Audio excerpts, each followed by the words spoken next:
இன்றைக்கி என்ன ரெசிபி பார்க்க போகிறோன்னா முருங்கைக்காய் பொரியல். முருங்கைக்காயில் பொரியலா அப்படின்னு நீங்கள்லாம் யோசிக்கலாம். எனக்கும் தெரியாது, எங்கள் அத்தை தான் செய்வாங்க.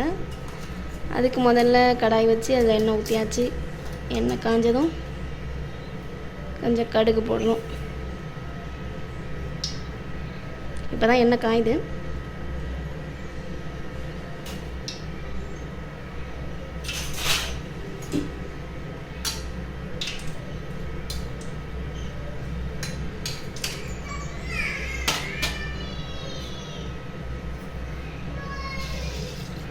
கடுகு போட்டாச்சு.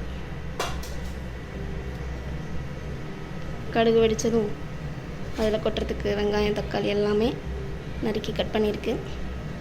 இதில் இருக்குது பாருங்கள் முருங்கைக்காய். முருங்கைக்காய் வந்து எங்கள் வீட்டில் காய்ச்ச முருங்கைக்காய்.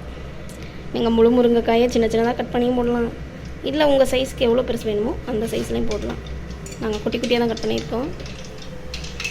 கடுகு பொரிஞ்சிச்சு.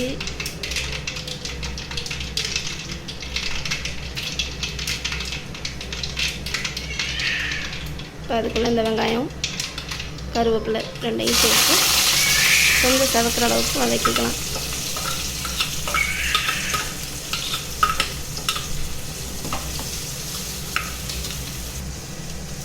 இப்போ வெங்காயம் நல்லா வதங்கிட்டு இன்னும் கொஞ்சம் செவக்க வதக்கணும்.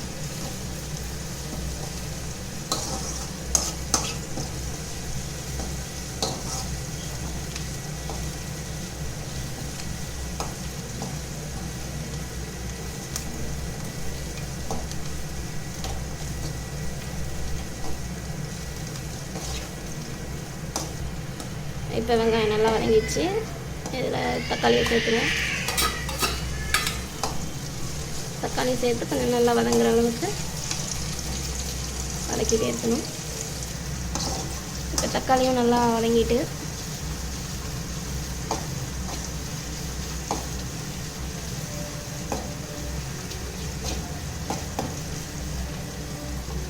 அதில் கொஞ்சம் சோம்புத்தூள் சேர்த்தா கொஞ்சம் நான்வெஜ் டேஸ்ட் வரும், ஸ்மெல் வரும். அதனாலேயே சோம்புத்தூள் சேர்ப்பாங்க. நிறைய பேர் வீட்டில் மிளகாத்தூள் அரைக்கும் போதே சோம்பு சேர்த்து அரைப்பாங்க. சில பேர் வீட்டில் அரைக்க மாட்டாங்க. சில பேருக்கு இந்த வாசனை பிடிக்கும், சில பேருக்கு பிடிக்காது. இது சீரகத்தூள். சோம்புத்தூள் கொஞ்சம், சீரகத்தூள் கொஞ்சம் சேர்த்துக்கிட்டோன்னா நல்லாயிருக்கும்.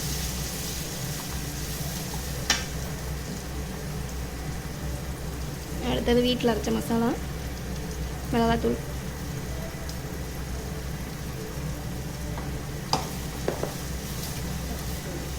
உங்களுக்கு எவ்வளோ காரம் வேணுமோ அந்த அளவுக்கு போட்டுக்கலாம். வீட்டில் பசங்க இருந்தாங்கன்னா கொஞ்சமாக போட்டுங்க.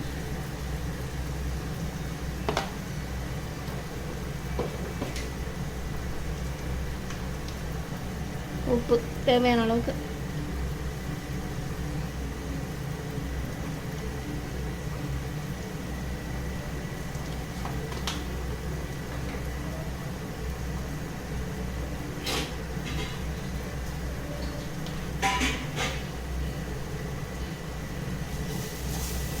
மிக்ஸ் பண்ணிவிட்டு கொஞ்சம் தண்ணி எதுக்குன்னா முருங்கைக்காய் வேகிறதுக்கு.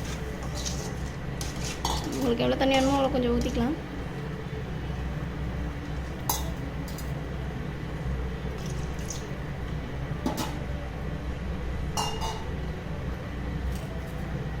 அடுத்தது முருங்கைக்காய் அதுக்குள்ளே சேர்த்துருவோம்.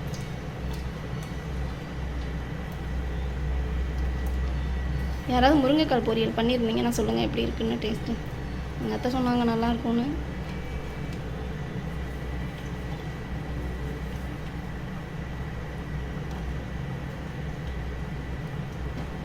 அவ்வளோதான், பார்க்குறதுக்கே நல்லாயிருக்கு. இது அப்படியே கொஞ்சம் நேரம் கொதித்து சுண்டி அந்த மசாலாலாம் முருங்கைக்காயில் சேர்ந்ததுக்கப்புறம் பார்ப்போம் எப்படி இருக்குன்னு. இதை ஒரு தட்டு போட்டு மூடி வச்சுருங்க.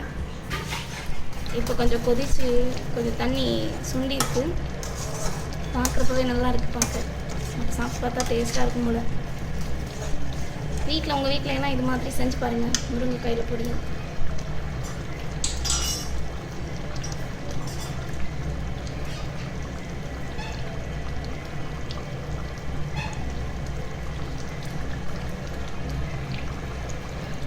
இன்றைக்கி சமையல் என்னென்னு பார்த்தீங்கன்னா கொம்படிக்காய் கூட்டு. கொம்படிக்காய்னா என்ன அப்படின்னு நிறைய பேர் கேட்பாங்க.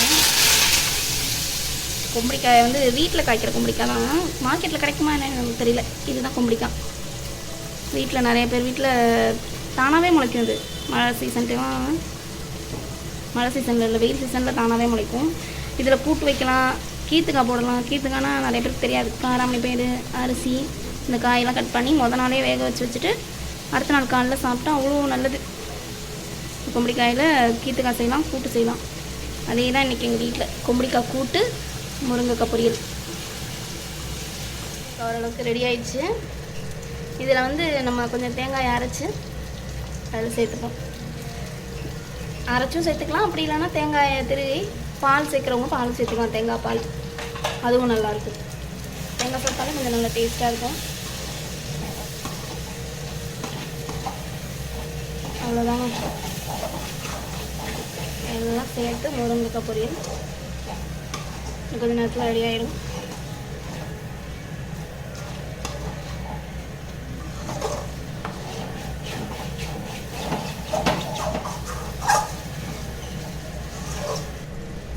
இதோட கொஞ்சம் மல்லித்தழை சேர்த்துக்கோங்க.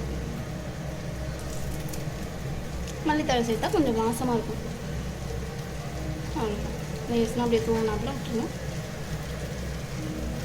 அவ்வளோதான், சூடாக ரெடி ஆகிடுச்சு முருங்கைக்காய் பொரியல்.